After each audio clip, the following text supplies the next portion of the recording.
Hey guys, what's up? It's Eli back at it again with another video, and today we are going to be doing sort of a different video. Today we are going to be reviewing the Marvel Disney Plus series Ironheart. Let's get into it.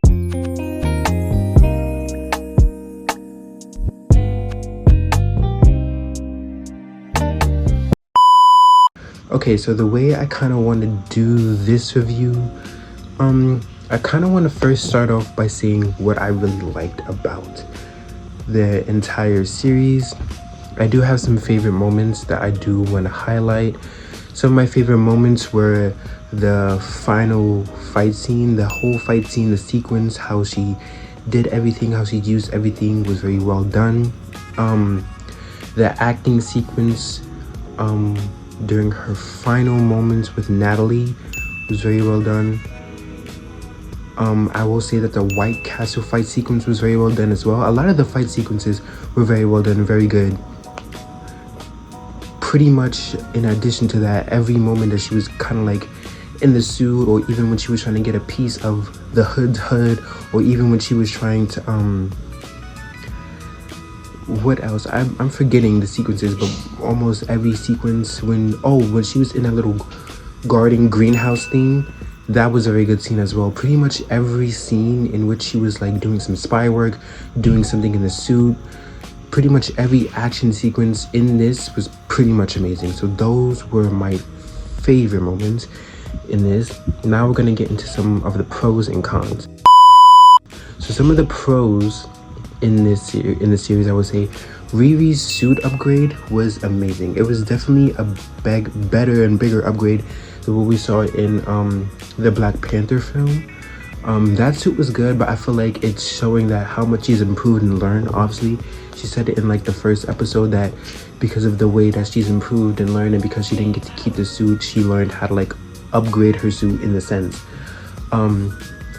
Then a few of next to my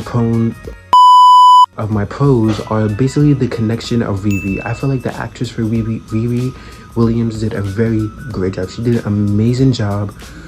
She did an amazing job in the Black Panther film, and her having her own series just highlighted how much of an amazing actress she is. Shout out to her. But I will say that the connection between her and her mother was amazing. Her mother felt like it just felt real. Every connection she had with everybody felt real. Her connection with Xavier felt like a real like love interest, but generally like someone she grew up with as well. And like the connection with her mother felt like her mother wanted her to like open up more, but she also understood her own daughter, which I feel like, and she wasn't like absent. She was very much around, and she was very much feeling everything, trying to connect to her daughter, where I feel like some parents in some of these superhero films are just like, yeah, I'm here, I'm your parent, and most superhero parents or guardians die anyway. Then her connection with both Natalie and Natalie the AI, it was very good, and it really highlighted the distinction, like, oh, Natalie is her friend, her confidant, the reason why she feels like she has a missing piece to her. Well, Natalie is just like sort of like a reminder of her trauma, but also like kind of healing it in a weird way as well. I also like the connection that the writers drew on of Ezekiel and Riri being very similar. I will say, like, they both want to be more than their past, and I like the way that they handled Riri's trauma, her perseverance. Like, I feel like her trauma was very real, and it was like very blatant as to why she's the character she is, why she's so standoffish, why she's so head driven into her work. It was not an excuse for it, but it was definitely like, this is why she's the way she is. Like, losing her stepfather and losing her best friend definitely had like a big impact for her, made her all the more relatable when it came to her failing, succeeding. We wanted her to fail. Well, we don't want her to fail. We wanted her to succeed, and when those failures were there, it just like, damn, you just want her to succeed because she's such a relatable character. I enjoyed her cleverness in this film. I feel like the story was good. I already said the action was good. I wanted to highlight that I also enjoyed that the show gave her a magical villain. Even though she's like more on the tech side of Marvel, it felt straight like out of a comic book. Like even her tapping into the magic to defeat the Hood at the end, it was like, I would say it's like it's straight out of a comic book, because like not all low tier heroes or high tier heroes, they don't always deal with high tier stakes and these big stakes. Like no, we have like someone who's majority, well not majority, she's a scientist, but her villain is using magic. It just goes to show, like in the Marvel universe, like it's a whole universe, so we shouldn't just like pull from random places to give her like villains in this like mini series. So I did enjoy that they did that. I feel like another pro that I will say is that Riri felt so relatable.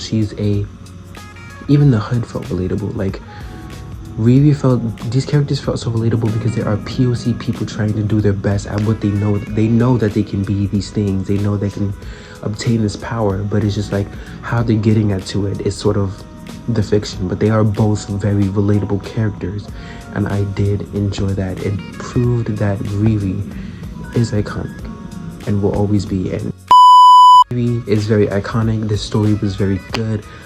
I enjoyed it overall.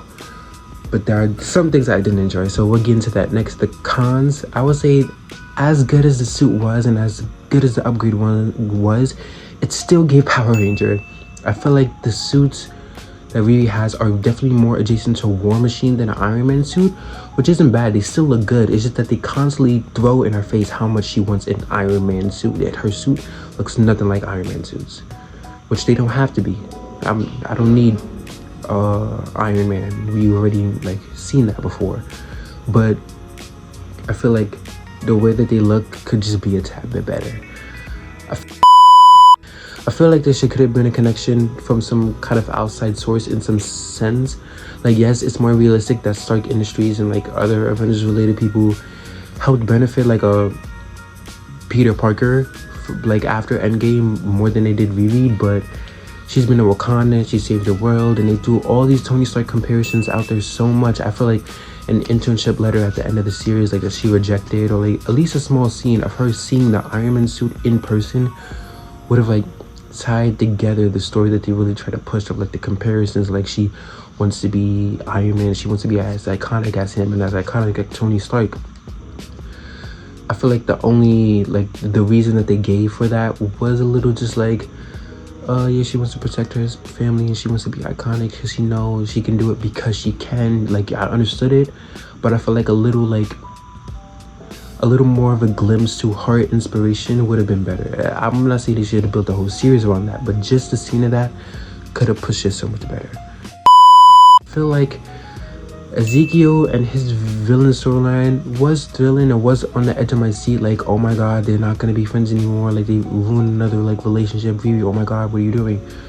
Even though he did find himself at the end because he lost control to the Hood, and like that was the point. It was like he came, he messed some shit up, then he spared her the next second, and then he had to be fighting for the rest of the series against his will. I feel like a better way to kind of do that, not to be right or anything, a better way to kind of do that is that have that whole storyline for Ezekiel be a cliffhanger that the series ends on and picks up back up somewhere else.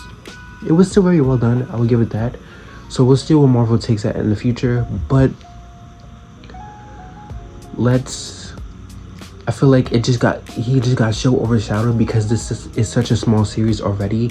Having number 1 villain and then a number 2 villain, number 3 villain, like it was just too much. That's why I'm so glad that they didn't make Mephisto a villain. Like Mephisto was just Mephisto, but I feel like the Hood was the person that we were trying to be. And I feel like when Marvel does these miniseries, because there are only 8 episodes, I feel like trying to put even more than 1 villain is just too much. But sure, anything for more action. The big thing that happened in the series is the introduction to Mephisto. The introduction to Mephisto was really nice. All the comic book fans, I know I did, was really excited when he popped up on screen. I feel like it was really well done. The little time that we see him, it felt like a dark presence on the screen. Someone who definitely feels like has more of a plan. He's not to be trifled with. In addition, someone who plays like on someone's worst fears and like plays on their desires. It feels like he was the devil. Like, and I feel like that was the whole point. And like that people who he makes deals with were making the wrong decisions, and I can't wait to see where Marvel goes with the next part with him. I feel like the next few times we'll probably see Mephisto, we'll see him in like making other deals with people, or like people working for him, and I have very strong theories about who those next people will be. All in all, that's just how I feel about the series. I strongly like the series. This is actually one of Marvel's Disney Plus shows that are just more on the well done side. It felt really good. I feel like, actually, I don't know, I feel like most of Marvel's Disney Plus shows are actually very well done and well produced, but they're just not very well liked sometimes. And we're gonna get into that next. So before I get into this next rant I just want to say I gave Ironheart a strong 8.5 out of 10. I feel like even though I did like some things, I feel like there's little things I could have pushed it so much forward. Just like, and number one, this with pretty much all Disney Plus shows, make it a whole show. Make it a show. What the hell? I don't know why we are just normalizing 8 episodes as a season. Make your show a show. Make it a show. Make it 16 episodes, so these little things that people most likely will critique in a Disney Plus show won't be critiqued, because it's an actual show. Everything could be so more well thought out, and the stakes could be that much deeper. But it was still very well done to be only in 8 episodes, but make it a show. Like, come on. Now, to get on to this next rant, Iron Man dying in Endgame has left fans feeling very sensitive to his legacy, which, understandably, yet when it came to Spider-Man, they felt so ready for Spider-Man to become the next Iron Man in the MCU, but not a black genius scientist who's a woman. Time and time again, everything a woman is in the center of a comic book series or a movie, the fans instantly hate it, bomb it, ignore it, clown it, or instantly say it wasn't good. It only comes to series like Daredevil is when you see something like that, it's like, oh, Marvel's truly peak and we're so back and this or that. Or even with Spider-Man, yet they ignore the women of the MCU unless they are sidekicks or they are in a team-up lineup, like we've seen, like in Avengers or Thunderbolts and Ant-Man and the Wasp or Fantastic Four. And this is not to call Susan Storm or the Wasp or Yelena or Natasha any of them sidekicks, but when those women are standing alone, that's when everybody, or they even have amazing moments in these films, fans call it cringy, or they clown it, or they ignore it, or they bomb it, or they say it wasn't good. Time and time again, when we see these heroes stand alone, they aren't liked. But for some reason, around these men, when they do the bare minimum in these team-up movies, or they do the bare minimum in their shows, or in their movies, it's so peak. It's so amazing. Marvel fans don't like women, and they don't like black people either. So of course, when a series is made to follow up the legacy of a beloved lost hero, followed by a woman who MCU fans hate, followed by a person of color who they also hate, pretty much brews a recipe for a series that's going to be critiqued heavily. But if you were to actually look at the series and actually watch it and actually understand it, or if these MCU fans even open up their minds to understand that not everything's for them, you would see like how much you can actually enjoy something. Possibly, or you could just recognize it isn't for me.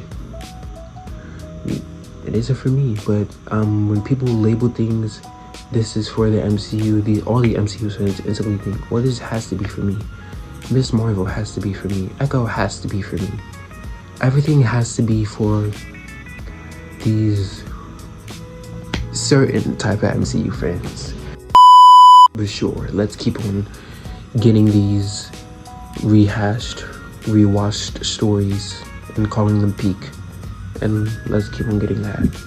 While we have series like WandaVision and Agatha all along literally being some of the best written, some of the best written stories Marvel has ever done, but sure. And with that being said, thank you for watching this review. Thank you for watching this video. And comment down below if you want to see any other reviews, upcoming reviews, any other things like this. I've been Eli, and that's all.